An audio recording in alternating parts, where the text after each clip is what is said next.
형통의 사람 요셉이라고 하는 인물에 대해서 우리가 살펴보길 원합니다. 저는 개인적으로 성경에 나오는 인물 중에 우리가 좀 본받고 싶은 인물이 있다면 그 중에 하나 요셉을 들 수 있겠습니다. 우리는 그동안 창세기 있는 내용을 통해서 믿음의 사람 세 분에 대해서 우리가 살펴보았는데 아브라함이 있었고요. 그 다음에 이삭이 있었고 야곱이 있었습니다. 그리고 오늘 네 번째 인물 요셉에 대해서 살펴보게 되는데 사실은 이 요셉은 그 아버지나 할아버지나 증조 할아버지나 비교해 볼 때 믿음이 손색이 별로 없는 그런 사람입니다.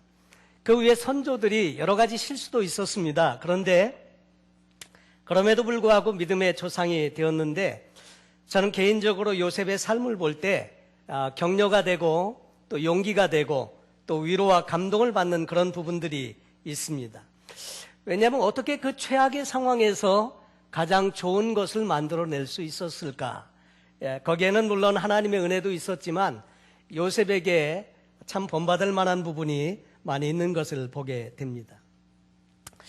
요셉의 특징이 있는데 인격적인 특징이죠. 그것은 뭐냐면 어렵고 힘든 환경 가운데 있을 때 이 요셉은 누구 탓을 하지 않았다고 하는 거죠. 안 될 때 우리 한국 사람들은 주로 안 되면 조상 탓, 내 탓, 잘 되면 다 내가 잘한 거고 이 탓이 많은데 요셉의 경우는 그렇지 않습니다. 조상을 탓하지도 않았고 형제들을 탓하지도 않았고 그렇다고 일이 안 풀릴 때에 하나님을 탓한 것도 결코 아닙니다. 그래서 요셉의 경우를 보면 그 생애를 네 가지로 특징 지어주는 그런 성격이 있는데 첫째, 요셉은 정직한 사람으로 성경에 등장을 합니다.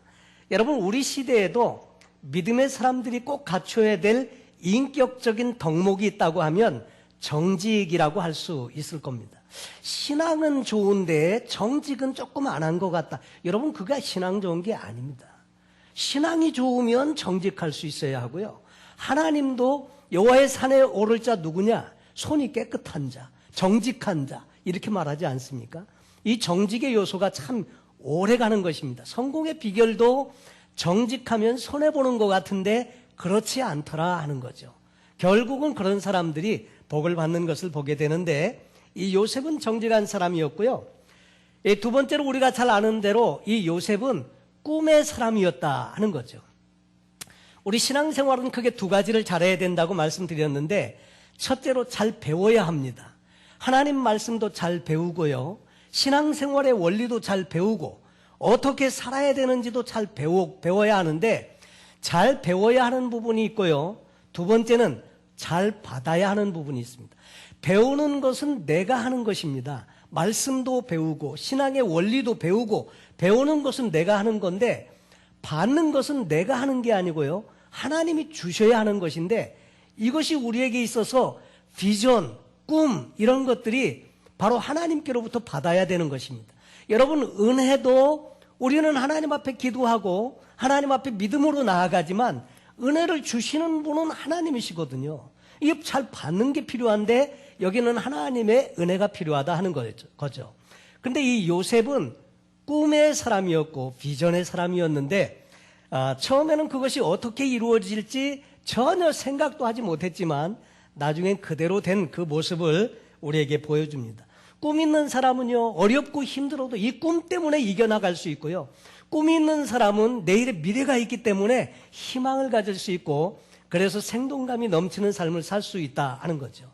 젊은 사람의 특징은 뭐냐면 꿈과 비전이 있다는 거죠. 그런데 연세가 드셔도요, 꿈과 비전이 있는 분은 나이는 그냥 숫자일 뿐이고 여전히 젊음을 유지하고 사신다고 생각할 수 있겠습니다. 요셉은 꿈의 사람이었더라 하는 거고요. 세 번째로 요셉의 다른 특징 중에 하나는 하나님을 신뢰하는 믿음의 사람이었다고 하는 것입니다. 특별히 성경을 읽으면서 요셉이 믿음의 사람일 만한 특별한 획기적인 사건이나 이런 것들이 별로 나타나지 않습니다. 여러분, 야곱이 야복 강가에서 하나님과 씨름하면서 거기에서 자기 이름이 바뀌고 운명이 바뀌고 이런 체험이 별로 없습니다. 그럼에도 불구하고 요셉이 어떻게 믿음의 사람이었는지를 성경을 읽다 보면 우리가 알게 되는데, 요셉은 그 사는 중에 특징이 뭐냐면 늘 하나님과 함께하는 삶을 살았다고 하는 거죠. 여러분, 우리는 사실 이렇게 교회들도 많고요, 신앙의 분위기도 좋습니다. 또 얼마든지 신앙적인 책도 요즘은 뭐 인터넷에 들어가면 훌륭한 목사님들의 설교 말씀도 홍수처럼 쏟아져 내려오고 있고, 좋은 영적인 환경 속에 있으면서도 신앙생활하기가 그렇게 어려운데, 여러분 요셉은 가만히 보시면요, 요셉은 형들에게 팔려갖고 나중에 애굽에 갔지 않습니까? 애굽이라고 하는 곳은 하나님을 모르는 곳입니다. 이 애굽에서 하나님을 섬기는 사람도 없고 아는 사람도 없습니다. 그리고 요셉은 가족들과 떨어져서 혼자 이렇게 팔려왔기 때문에 주변에 신앙의 배경을 갖고 있는 사람도 아무도 없습니다.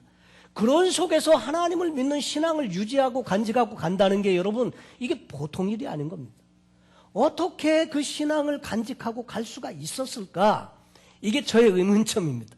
근데 성경을 보면 요셉은 위기 때마다 또 문제가 있을 때마다 하나님을 의지했고요, 요셉의 삶에는 하나님이 함께 하셨다. 이 요셉의 삶의 특징 중에 하나가 하나님이 늘 그와 함께 했더라, 이 말이 계속 붙어 나옵니다. 여러분, 그런 것을 보면 요셉의 인생에 있어서 가장 특징 지어줄 수 있는 그 특징 중에 하나는 하나님을 신뢰하는 믿음의 사람이었다. 바라기는 우리 이 자리에 함께 하신 모든 성도님들의 삶이 하나님을 신뢰하는 믿음의 사람의 삶이 되기를 예수님의 이름으로 축원합니다. 여러분, 이 요셉의 또 네 번째 생애의 특징 중에 하나는, 이 클라이막스가 뭐냐면 용서의 사람이었더라 하는 거죠. 용서. 우리가 사람이 살면서 어떤 사람을 미워하거나 용서하지 못하면 참 힘들지요. 결국은 피해를 보는 것은 정작 자신입니다. 성경에 보면 이웃을 용서하라, 원수까지로 사랑하고 용서하라고 예수님이 말씀하셨는데, 신앙생활을 하다 보면 그 용서하라는 말은요, 내가 용서 못하는 그 사람 때문에 용서하라는 말이 아니라 용서하지 못해서 안식이 없는 나 때문에 하나님이 용서하라는 거거든요. 근데 이 요셉은 용서의 사람이었습니다. 나중에 요셉이 애굽의 총리가 되었을 때, 여러분, 이 애굽이라는 나라는 당시에 아주 가장 강대한 나라 중에 하나였습니다. 그 애굽에 바로 왕이 있고 왕 밑에 바로 총리, 전국을 다스리는 권한이 총리가 있는데, 이 총리가 되었거든요. 요즘 말하면 국방장관이나 하여튼 그 전체 이 나라를 다 대통령처럼 이렇게 된 건데, 여러분 권세를 얻었을 때, 여러분 권세를 얻었습니다. 막강한 파워를 이제 갖게 됐는데, 그때 이렇게 막강한 파워를 갖게 됐을 때 요셉에게는 제가 생각할 때 좀 손 좀 봐줘야 될 사람들이 몇 사람 있었어요. 여러분, 제일 먼저 누구를 좀 먼저 손 봤으면 좋겠습니까? 제 생각에는 이 보디발의 아내, 요 여자는 좀 손을 좀 봤으면 좋겠는데 성경에 보면 없어요. 누명을 뒤집어 씌워가지고 자기를 감옥에 쳐놓은 사람인데, 근데 그런 상처가 없습니다. 형들이 자기를 팔았거든요. 팔았는데 이 성경에 보면 이 요셉이 팔려가면서 형들에게 애걸복걸을 했습니다. 울면서 형들에게 애걸복걸을 하는데도 형들이 외면해 버렸습니다. 그리고 인생이 완전히 그냥 그렇게 사랑받는 아들의 자리에서 졸지에 팔려간 종이 되었습니다. 그리고 종살이를 시작하는데, 여러분, 사람이 높은 자리에 있다가 낮아지는 일이 상당히 어렵습니다. 여러분, 낮아질 때 사람들은 충격을 받아버리거든요. 이 충격을 받으면 정신질환이 걸리고 불면증에 시달리고 잠 못 자고요. 그 다음에 살이 빠지고, 그리고 어떤 사람은 이게 육체적으로 질병으로 오기도 합니다. 그래가지고 정신분열증을 앓기도 하고 견디지 못하면 이렇게 되는데, 요셉은 그런 모든 걸 다 이기고요, 그 형들을 나중에 만났을 때도 이렇게 마음에 원한이 없습니다. 그리고 용서해주는 모습을 요셉의 생애를 통해서 보게 되는데, 여러분, 그래서 이 성경에서 등장하는 인물 중에 이 요셉이야말로 가장 예수님을 닮은 모습이라고 소개하는 분들이 많습니다. 사실 요셉은 은 20개에 팔렸고 예수님은 조금 더 값을 더 받으시고 30개에 팔리셨고, 이 요셉은 형제들에게 팔려갔고 예수님도 동족들에게 팔려가지고 사랑하는 제자에게 팔려가지고 그 십자가에 달렸고, 완전히 나락으로 떨어졌다가 재기하고 부활하는데 요셉도 그랬고 예수님도 그랬고, 그 성격이나 모든 면에서 요셉은 예수님을 많이 닮은 사람으로 소개됩니다. 근데 이 요셉의 이야기는 요셉이 17살 정도 되었을 때부터 성경에 그의 이야기를 시작하는데 아버지 야곱은 요셉을 특별히 사랑했다고 되어져 있습니다. 왜 요셉을 특별히 사랑했나 가만히 생각을 해보면, 성경을 보면 이 야곱에게는 아내가 4명이 있었습니다. 레아가 있었고 라헬이 있었고 이 여인의 몸종들을 통한 2 다른 여인이 첩으로 다시 아내가 되었죠. 그런데 그 4명 중에 가장 야곱이 사랑했던 여인은 라헬이라고 하는 여인이었는데, 이 여인은 대신에 자녀가 없었습니다. 그러다가 늦은 나이에 자녀를 낳았는데 그 자녀의 이름이 요셉이었습니다. 가장 사랑하는 여인이 가장 늦은 나이에, 다시 말해서 야곱이 71였을 때 삼촌 라반의 집에 갔고 20년 동안 있으면서 그 후반기에 요셉을 낳았기 때문에 이 요셉을 낳을 때 야곱의 나이는 약 90세가 넘었을 것으로 생각이 됩니다. 자, 그런 나이에 늦게 얻은 아들이었고, 그래서 특별히 사랑했는데, 그뿐만 아니라 이 어머니 라헬이 동생 이 베냐민을 낳다가 노중에서 난산으로 인해서 죽게 됩니다. 그래서 이 요셉은 어려서부터 어머니가 없었습니다. 다른 자녀들은 다 어머니가 있었는데 이 요셉과 베냐민은 어려서부터 어머니가 없이 자라는 거예요. 그래서 아버지가 특별히 이 자녀들을 사랑했는데, 문제는 이 사랑이 좀 지나쳐서 편애하는 것이 나타나다 보니까 형제들 사이의 시기와 원망의 대상이 되었더라 하는 거죠. 아버지가 이 채색 옷을 입혀가지고 색실로 만든 옷을 입혀가지고 이 요셉에게 주고, 형들은 양치러 보내고 이 요셉은 집에서 자기와 함께 있고 자꾸 이러니까 형들이 시기하고 미워했습니다. 그런데다가 요셉이 형들의 시기를 받고 미움을 받는 사건이 하나 더 생기게 되었는데, 그것이 뭐냐면 창세기 37장에 나와 있는 대로 요셉이 어느 날 꿈을 꾸었습니다. 꿈을 꾸었는데 그 꿈 이야기를 형제들에게 이야기하면서 이렇게 말합니다. 요셉이 그들에게 이르되 청컨대 나의 꿈을 들으시오. 우리가 밭에서 곡식을 묵더니 내 단은 일어서고 당신들의 단은 내 단을 둘러서서 절하더이다. 저 꿈에 보니까 곡식을 함께 추수하고 있었는데 내가 묶은 단이 가운데 섰고 당신들이 묶은 단들이 내 주변을 다 빙 둘러서서 내게 절합디다. 이 얘기를 들으니까 형들이 어떻게 생각해? 뭐였지?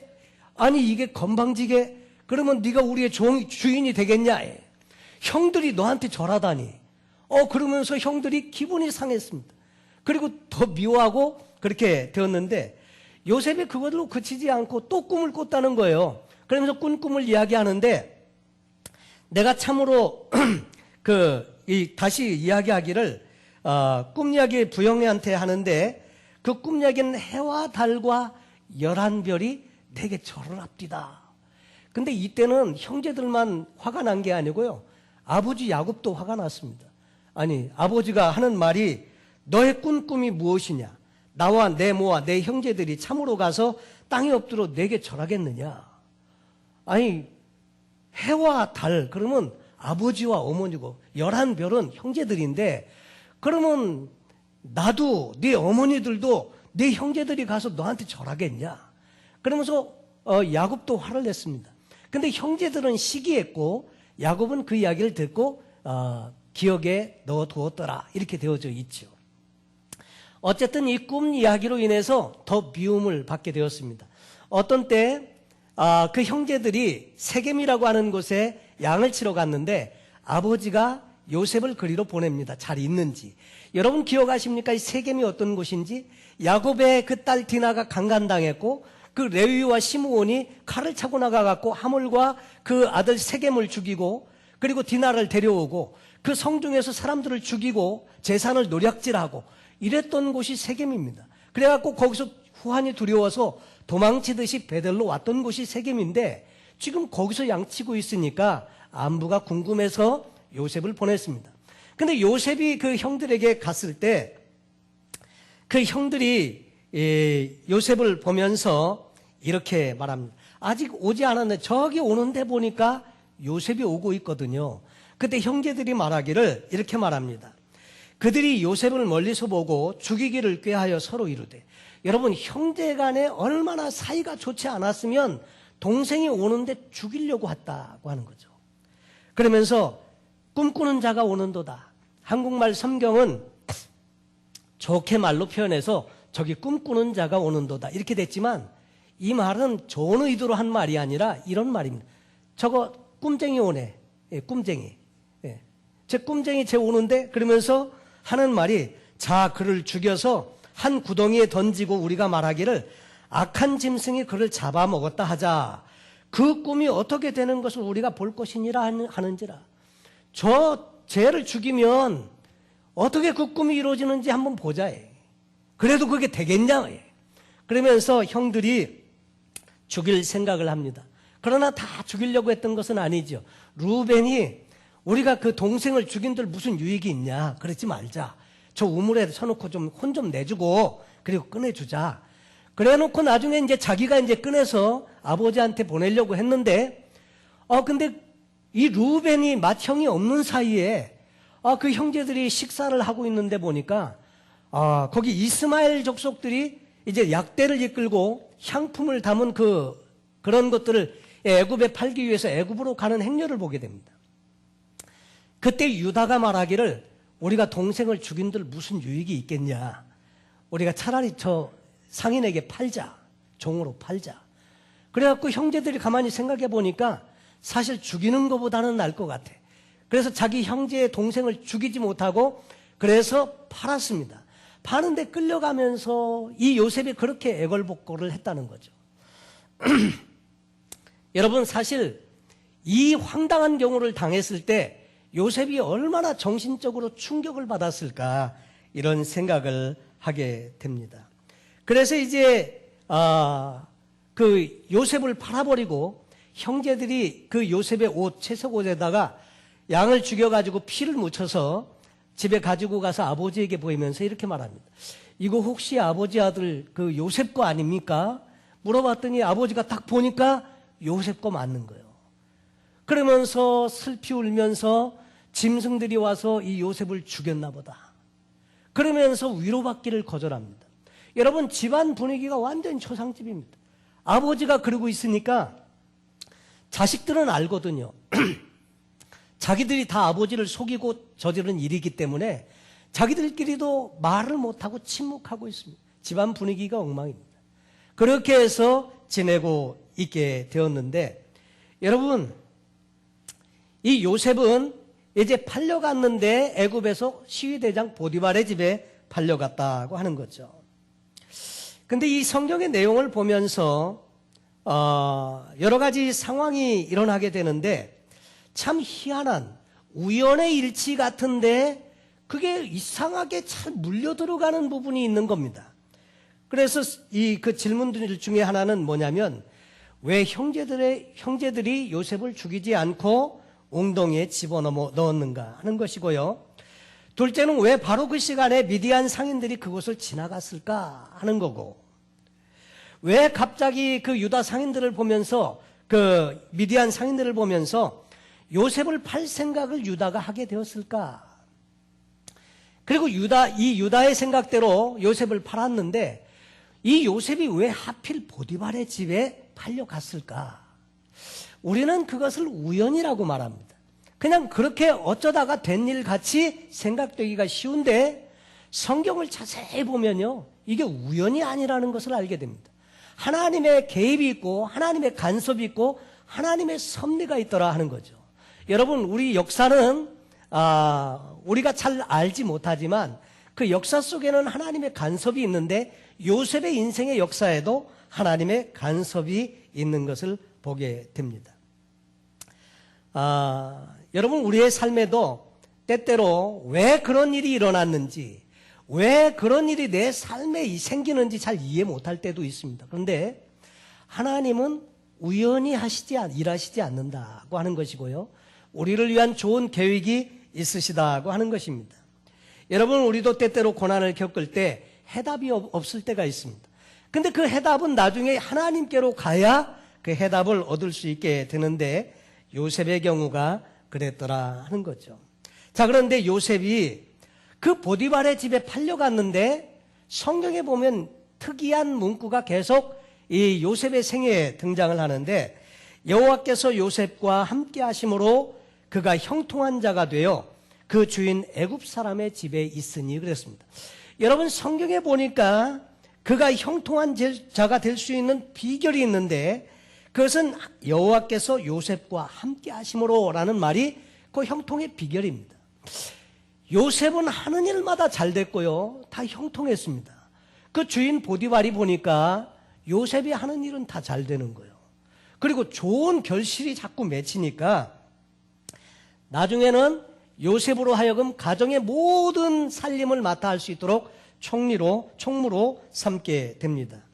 여러분, 결국 이 하나님과 동행하는 삶의 결과는 만사형통이다 이렇게 이야기를 하는데 중요한 것이 뭐냐면 이 만사라고 하는 것 속에는 잘 되는 일만 있는 게 아니고요. 거기 안 되는 거, 안 풀리는 일도 만사 속에 들어간다는 거예요. 근데 우리는 만사형통이라고 할 때 모든 일이 다 잘 되는 쪽으로만 생각하기 때문에 우리가 하나님이 함께하는 중에 잘 안 될 때 우리는 금방 시험에 들어버리고 만다는 거죠. 여러분, 그게 우리의 문제입니다. 그게 우리의 딜레마입니다.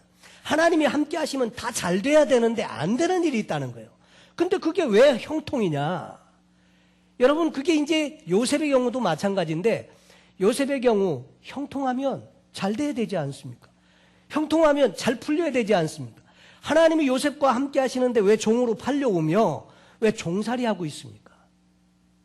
자유하게 되었다든지 이게 아니고 기껏 잘 돼봐야 종으로 잘 되는 거예요. 그런데 요셉이 그래도 보디발의 집이 어떤 집이냐면 애굽 바로 왕의 경호실장입니다. 그러니까 권력이 막강한 집입니다. 경호실장이 보디발의 집인데 그 집의 가정 총무면 그래도 살만한 거예요. 종으로 팔려와가지고 거기까지 올라갔으면 그래도 좀 많이 잘 된 거예요.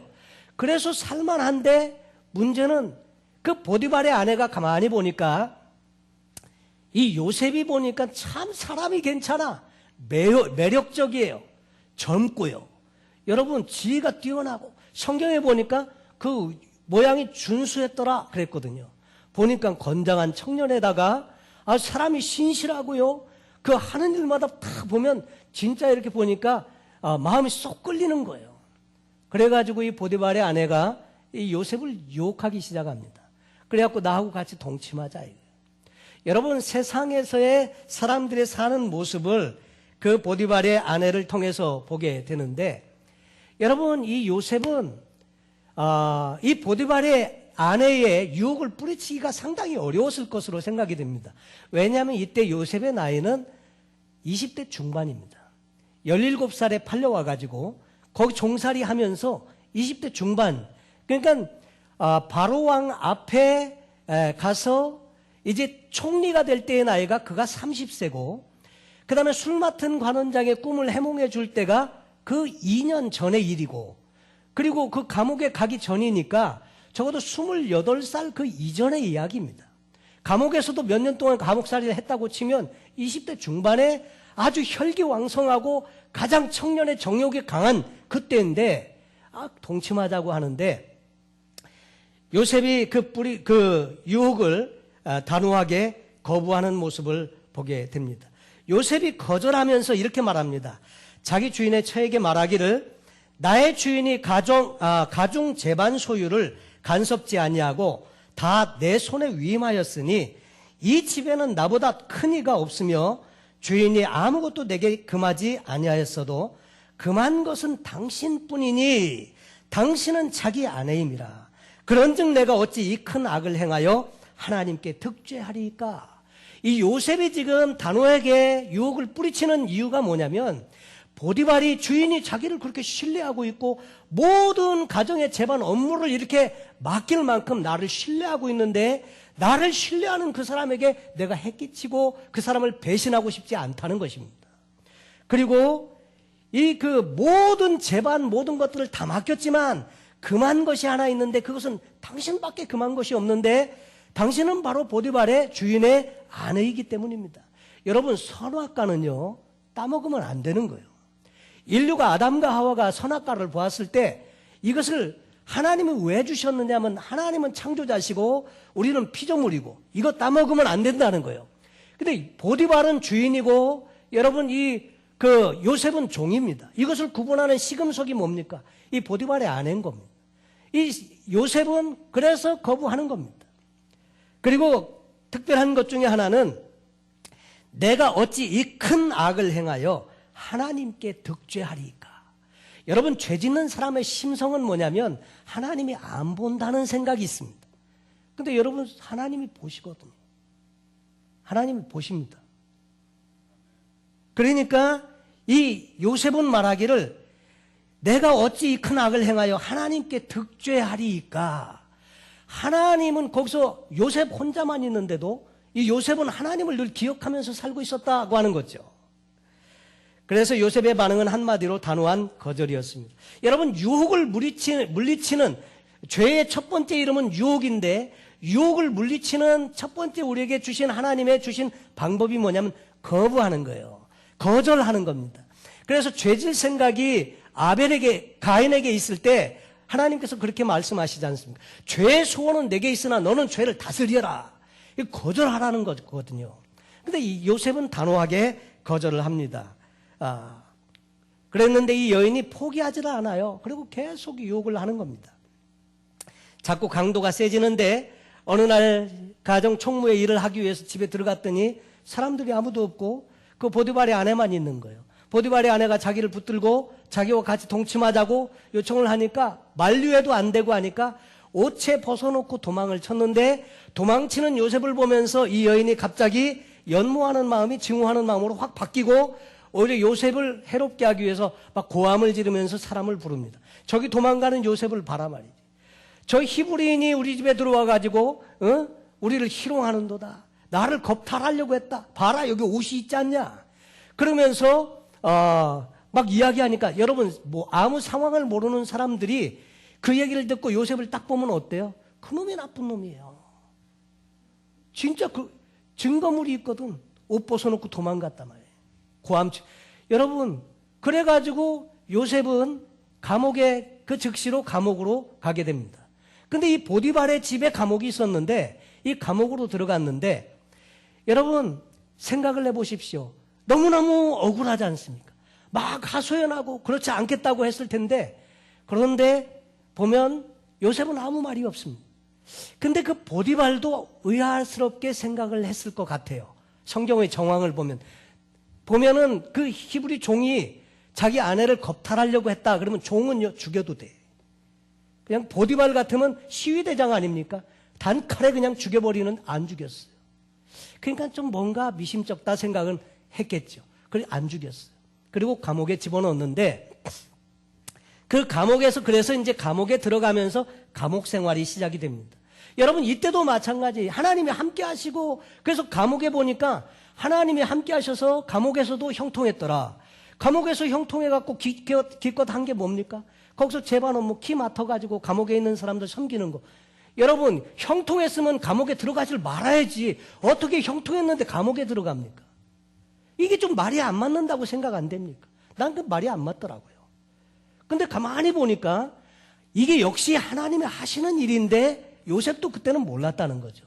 근데 왜냐하니까 요셉은 이 보디발의 집에 와서 언어를 배웠고 그 애굽의 문화를 배웠습니다.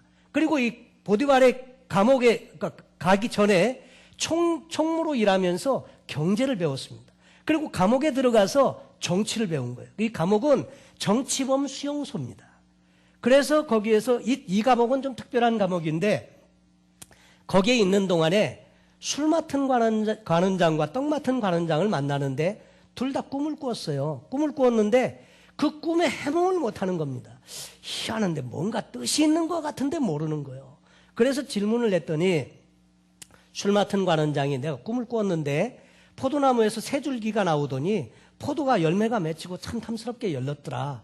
내가 바로의 잔을 가지고 있어서 포도송이를 따가지고 즙을 짜가지고 바로왕에게 드리는 꿈을 꿨는데 이게 무슨 꿈이냐. 그랬더니 그 꿈을 해몽을 해주는데 새 가지는 3일이고 3일 후에 왕께서 당신의 얼굴을 들 텐데 그때 당신이 권위가 회복돼서 왕을 섬기게 될 겁니다. 여러분, 술 맡은 관원장, 떡 맡은 관원장은 음식을 담당한 관원장인데 사실은 음식을 담당했지만은 이 사람들의 권력이 막강합니다. 왜냐하면 왕을 늘 독살하려고 하는 그 시도가 있기 때문에 자기의 신뢰할 만한 사람들로 해서 술관원장, 떡관원장 이렇게 해서 사람을 세우는 거거든요. 그러니까 왕이 신뢰하는 사람 2사람이 지금 들어와 있는 겁니다. 그 얘기 들으니까 꿈의 해몽이 좋은 것 같아. 그래, 떡 맡은 관원장도 자기도 꿈을 꿨다는 거예요. 광주리를 이렇게 머리에 이었는데 여러 가지 떡이 있고 그리고 있는데 새들이 와서 이것을 먹더라. 이 내 꿈은 뭐냐? 그랬더니 요셉이 해몽하기를 당신은 이제 3일 후에 목이 달아나고 새들이 와서 당신의 시체를 먹을 겁니다. 여러분, 좋은 얘기는 해주기 좋은데 나쁜 얘기 진짜 어렵잖아요. 근데도 그 얘기를 하는 것을 보면 그 꿈이 하나님께로부터 왔기 때문에 요셉은 담대하게 얘기를 했던 것 같습니다. 그 얘기 그대로 3일 후에 술 맡은 관원장은 복직이 되어서 왕을 섬기고 이 떡 맡은 관원장은 목이 달아나서 죽게 되었습니다. 근데 그 이야기 해줄 때 요셉이 그 술 맡은 관원장에게 부탁을 했거든요. 당신이 나가시면 나를 기억해 주시고 나를 여기서 나오게 해주세요. 나는 여기서도 죽을 죄를 진 적이 없고 감옥에 있을 만한 일을 한 적이 없습니다. 이야기했는데 여러분, 사람이 참 보면 잊어버려. 자기가 필요할 때는 막 그렇게 하고 복직되고 좋아지니까 이 요셉을 잊어버렸어요. 요셉은 그래서 계속 감옥에 남아있는 겁니다. 그리고 2년이 지나서 바로왕이 꿈을 꾸었는데 2가지 꿈을 계속 연거푸 꿉니다. 하수에 살찐소 7이 올라와서 풀을 뜯고 있습니다. 또 다시 하수에서 7마리의 빼빼 마른 소가 올라오더니 그 살찐 소들을 다 잡아먹고 그리고는 여전히 파리에서 그냥 빼빼 마른 채로 있는 거예요. 너무 신기해서 깼다가 다시 잠이 들었는데 또 꿈을 꾸는데 아주 그 곡식이 충실한 이삭이 7개가 올라왔는데 또 삐쩍 마른 곡식이 7개가 올라오더니 그걸 다 잡아먹고 여전히 그 파리한 채 있는 겁니다. 도대체 이 꿈이 뭔지 너무 번민이 되고 근심이 돼서 애굽의 모든 술사와 박사들을 다 불러서 꿈 이야기를 해주고 해석해라. 아무도 해석하는 사람이 없습니다. 그때 여러분, 사람은 잊어도 하나님은 안 잊으시고요. 적당한 타이밍에, 여러분, 하나님은 타이밍을 기가 막히게 맞추시는 분이십니다. 우리의 타이밍이 있지만 그러나 중요한 건 하나님의 타이밍인데 하나님은 그때를 놓치지 아니하고 그 술 맡은 관원장에게 요셉을 생각나게 합니다. 자기 꿈을 해몽해 줬던 그 요셉이 생각나게 해서 요셉을 데리러 가죠. 그런데 여러분, 여기에도 하나님의 섭리가 있습니다. 그 사람이 생각나서 요셉을 감옥에서 풀어줬다면 이 요셉이 바로를 어떻게 만납니까? 못 만납니다. 바로는 만날 수 있는 인물이 아닙니다. 그런데 이 자기가 잊어버렸기 때문에 바로가 꿈 얘기를 했을 때 요셉을 즉각적으로 불러올 수 있었던 이유는 아직도 요셉이 감옥에 있었기 때문입니다. 여러분, 사람이 볼 때는 안 풀린 일이었는데 그것은 하나님의 철저한 계획 속에서 정말로 잘된 일이었다는 거죠. 여러분, 결국 따지고 보니까 애굽의 집에 종으로 형들에게 팔려가지고 종으로 팔려서 애굽에 왔어야 그 애굽의 총리가 되죠. 애굽에서 왔을 때 단집에 가면 안 됩니다. 보디발의 집에 갔었어야 되고 보디발의 집에서도 그 와이프의 누명을 뒤집어 쓰고 감옥에 갔어야 술 맡은 관원장, 떡 맡은 관원장을 만나죠. 그리고 술 맡은 관원장이 2년 동안 잊어버리고 있었어야 바로왕이 꿈을 해몽을 못할 때 바로왕 앞에 갈 수가 있었던 거죠. 그래서 바로왕 앞에 갔더니 꿈 얘기를 쫙 합니다. 그때 요셉이 참, 이 요셉은 하나님의 주시는 특별한 은혜와 지혜가 있었다는 거죠. 꿈을 딱 듣는 순간에 무슨 꿈인지 대번에 알아버립니다. 그래가지고 이 7년, 7마리의 소, 7개의 이삭, 이것은 7년을 말합니다. 이것은 7년 동안 풍요가 옵니다. 풍년이 옵니다. 그리고 그 이후에 나타난 일곱 마리의 삐쩍 마른 소와 이삭은 역시 7년의 흉년을 의미합니다. 그러면서 이 두 번 꿈을 꾸게 하신 것은 하나님이 정하셨다는 거예요. 그래서 즉시로 하나님이 시행하실 텐데, 그리고 이 꿈 해몽과 동시에 요셉은 처방을 함께 줍니다. 지혜 있는 사람을 택해서 장관으로 세우십시오. 그리고 그 사람에게 이제 7년 동안 풍년이 들었을 때 곡식을 다 모아가지고 각 성에 다 비축을 하고 관리하는 일을 하게 하십시오. 그리고 나서 7년이 흉년이 들면 그 곡식을 이제 푸십시오. 그래갖고 할 일까지 다 알려줬어요. 여러분, 그때 요셉의 나이가 30세입니다. 그런데 바로 왕이 그 얘기를 딱 듣고 있다 보니까 기가 막힌 얘기거든요. 자기가 그 꿈 얘기를 듣는 순간에 그래, 맞아, 그거 같아. 그 딱 필링이 왔는데 어떻게 해야 되는 것까지 쫙 얘기를 해주니까 바로 이 사람 쓰면 될 것 같아. 그래갖고 그래, 내가 너를 총리로 삼겠다. 그래가지고요, 요셉은 그날도 그냥 하루아침에 그 감옥에 있다가 총리가 된 겁니다. 여러분, 신데렐라 얘기 아시죠? 이 요셉은 신데렐라는 아닌데 그와 비슷하게 그냥 하루아침에 이 인생이 완전히 반전이 되었습니다. 그리고 난 다음에 요셉은 7년 풍년의 때에 곡식을 다 조정하고 그 곡식들을 관리하게 하고, 흉년이 되니까 이것을 이제 풀기 시작하고 일을 감당하는데, 결국 이 요셉 한 사람으로 인해서 그 애굽에 있는 무수한 많은 사람들이 생명을 다 유지하고 살아남을 수가 있었습니다. 근데 흉년 2년째 야곱의 집에도 역시 흉년이 들으니까 먹을 게 없어요. 그래가지고 곡식을 사기 위해서 형들을 애굽까지 보낸 일이 생기게 되었고, 그 일로 요셉을 만나게 됩니다. 그 이후의 이야기는 여러분도 다 아시는 바와 같습니다. 여차저차해서 여차해가지고 결국 어떻게 되고, 이렇게 해서 형들을 같이 만나서 야곱의 가족들이 다 이 애굽으로 이주하게 된 내용의 이야기를 성경을 읽어보면 쭉 이게 설명을 해주고 있습니다. 그런데 요셉이 늘 그 삶에서 궁금하게 여겼던 것, 그리고 풀리지 않았던 문제가 총리가 되고 나서 풀렸습니다. 그리고 형들을 만나고 나서 풀린 거예요. 어떻게 풀렸느냐면 그 모든 이해되지 않던 일들은 하나님의 섭리가 있었다는 것, 하나님의 간섭이 있었다는 것, 하나님의 예비하심이 있었다는 것을 알게 된 겁니다. 왜 형들에게 팔려왔는지, 왜 보디발의 집에서 종살이하게 됐는지, 왜 감옥에 갔는지, 모든 게 다 풀리기 시작했습니다. 그리고 형들을 만나가지고 자기가 나중에는 그 정을 억제하지 못하고요, 형들을 통해서 그 집안의 이야기를 다시 들을 때, 어렸을 때 그 복받치는 서름이나 이런 것들이 생겨가지고 막 가서 울지요. 울고 나중에 씻고 돌아와서 음식 차리고 같이 먹으면서 나중에 자기가 요셉이라고 탁 얘기를 하니까, 여러분, 형제들이 기겁을 하고 놀라는 거예요. 왠지 아십니까? 그렇게 서슬이 시퍼런 애굽의 총리가 자기들이 판 요셉이라고는 꿈에도 생각 못했거든요. 여러분, 그 꾼 꿈이 어떻게 이루어졌습니까? 결국 이루어졌거든요. 하나님이 하신 일입니다. 자, 그랬는데 그때 형들이 두려워하니까 요셉이 하는 말이 이렇습니다. 나를 애굽의 종으로 팔았음으로 인하여 형들이여 근심하지 마십시오. 여러분들은 나를 팔았지만 사실은 이게 하나님이 우리 가족을 살리기 위해서 나를 당신들보다 앞서서 먼저 보내신 겁니다. 그래서 오늘 이런 자리가 있는 거예요. 요셉이 그 내용을 알았습니다. 그리고 형들에게 설명합니다. 야곱에게도 설명을 합니다. 그래서 여러분, 요셉으로 인해서 애굽 사람들도 살았고, 그리고 요셉도 살았고, 요셉도 정말 그 남은 생애가 얼마나 참 복된 인생을 살았습니까? 그리고 요셉뿐만 아니라 그 야곱의 온 가족이 다 복이 있는 그 요셉을 통한 축복을 누리게 되었더라 하는 거죠. 여러분, 사실은 믿음의 조상에 아브라함, 이삭, 야곱, 그리고 하나 더 넣으라면 요셉이 반드시 들어가야 하는데, 요셉은 왜 빠졌느냐면요, 야곱의 12아들들이 이스라엘은 야곱의 12아들인데 그 중에 하나거든요. 그러니까 조상으로 치기가 어려운 겁니다.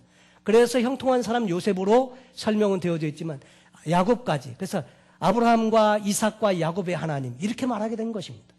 그런데 정말 한 명 더 넣으라고 하면 요셉이 그 수에 들어갈 수 있겠다, 이 생각을 하게 되는 것입니다. 결국 이 요셉은 하나님이 하시는 일을 통해서 풀리지 않던 인생의 수수께끼가 풀려지게 되고 결국 하나님이 하신 일들을 경험하게 되고 이 축복을 경험하게 되는데, 오늘 성경 본문이 이제 야곱이 애굽에 가서 함께 살다가 죽을 때가 가까웠음을 알게 됩니다. 그래서 자녀들을 다 불렀습니다. 그리고 축복할 때 요셉을 축복하는 내용이 22절부터 나와 있는 것입니다. 요셉은 무성한 가지 곧 샘 곁에 무성한 가지라. 여러분, 나무가 잎이 무성한 가지인데, 근데 보통 그냥 무성한 가지가 아니라 샘 곁에, 다시 말해서 무성한 이유가 뭡니까? 샘 곁에 있기 때문에 그 양분을 착 뽑아서 끌어들일 수 있었기 때문에 무성한 가지인데, 다시 말해서 하나님의 은혜와 축복을 받았기 때문에 무성한 가지인 나무처럼 축복받는 형통한 사람이 되었다는 것입니다. 이것이 야곱이 인정하는 요셉입니다. 요셉은 무성한 가지 곧 샘 곁에 무성한 가지라. 그 가지가 담을 넘었도다. 활 쏘는 자가 그를 학대하며 그를 쏘며 그를 군박하였으나 요셉의 활이 도리어 견강하며 그의 팔이 힘이 있으니 야곱의 전능자의 손을 힘입습니다. 다시 말해서 이 요셉이 복이 있는 형통한 사람이 된 이유는 야곱이 그렇게 섬기고 또 그렇게 받들고 있는 전능하신 하나님을 의지하기 때문이다. 그 말을 하는 것입니다. 사랑하는 성도 여러분, 우리가 이 땅에서 살면서 무엇을 의지하면서 살고 있습니까? 사람을 의지합니까? 내 가지고 있는 물질을 의지합니까? 내 건강을 의지합니까? 내 백을 의지합니까? 여러분, 요셉은 아무 백도 없었습니다. 종으로 팔려갔을 뿐입니다. 그런데 요셉에게는 남들이 없는 이 하나님이 있었다는 거죠. 그래서 이 요셉의 이야기를 하면서 하는 말이 야곱의 전능자의 손을 힘입으니라. 다시 말해서 하나님을 힘입음으로 그렇게 되었다는 거죠. 그로부터 이스라엘의 반석인 목자가 나도다. 내 아비의 하나님께로 말미암나니 그가 너를 도우실 것이요 전능자로 말미암나니 그가 내게 복을 주실 것이라. 여러분, 복 주시는 분은 누구십니까? 하나님이십니다. 그분께서 복을 주실 것이라. 위로 하늘의 복과 아래로 원천의 복과 젖먹이는 복과 태의 복이로다. 모든 원천의 복을 이야기해 주고 있습니다. 내 아비의 축복이 내 부여조의 축복보다 나아서 할아버지와 내 아버지와 네 조상들의 축복보다 더 나아서 영원한 산이 한없음같이 이 축복이 요셉의 머리로 돌아오며 그 형제 중 뛰어난 자의 정수리로 돌아오리로다. 결국 요셉을 축복하는 야곱의 모습을 보게 되고, 결국 요셉은 형통한 사람, 정말로 무성한 가지인데 그 샘 곁에 있는 무성한 가지가 담을 넘었습니다. 그 바운더리를 넘어서 다른 사람에게도 그 축복이 넘어간다는 이야기를 지금 이렇게 표현해 주고 있는 것입니다. 사랑하는 성도 여러분, 우리도 우리의 인생을 살아가다 보면 그런 경우가 있습니다. 안 풀릴 때, 하나님이 함께 한다고 생각하는데 일이 안 될 때, 안 풀릴 때, 오히려 힘들어질 때, 여러분, 그러나 그것도 형통일 수 있다는 거죠. 여러분, 그리고 요셉이 기가 막힌 일을 경험하면서 두 가지 잘한 일이 있는데, 그것은 원망하는 일을 하지 않았습니다. 하나님을 원망하지 않았고, 형제들을 원망하지 않았고, 보디발의 아내를 원망하지 않았습니다. 원망하지 않았고, 그 모든 것들은 다 하나님의 섭리 가운데 맡겼더라 하는 거죠. 여러분, 그리고 궁극적으로 하나님께서는 그 신실한 자에게 기회를 주셔서 하루아침에 완전히 인생의 반전을 주신 것을 보게 됩니다. 오늘도 하나님께서는 우리 한 사람 한 사람을 통해서 하나님의 하시는 일을 우리에게 보여주시기를 원하시는 줄로 믿습니다. 사랑하는 성도 여러분, 소원하기는 요셉뿐만 아니라 이 자리에 앉아있는 모든 성도님들이 다 이 요셉처럼 형통한 사람이 되면 좋겠습니다. 여러분들 때문에 여러분의 가정이 잘 되고요, 여러분들 때문에 교회가 잘 되기를 바라고, 여러분들 때문에 여러분이 같이 더불어 살고 있는 친척들이 잘 되고 옆에 함께 살고 있는 이웃들이 잘 되면 좋겠습니다. 형통한 사람 한 사람으로 끝나지 않습니다. 이 축복을 이스라엘 온 가족이 누렸습니다. 여러분, 이 요셉의 이야기는 오늘 현대를 살아가는 저와 여러분이 어떤 인생을 살아야 하는지를 우리에게 가르쳐 주고 있습니다. 때때로 하나님의 뜻을 잘 헤아리지 못해서 모를 때도 있지만 신실하신 하나님을 붙드십시오.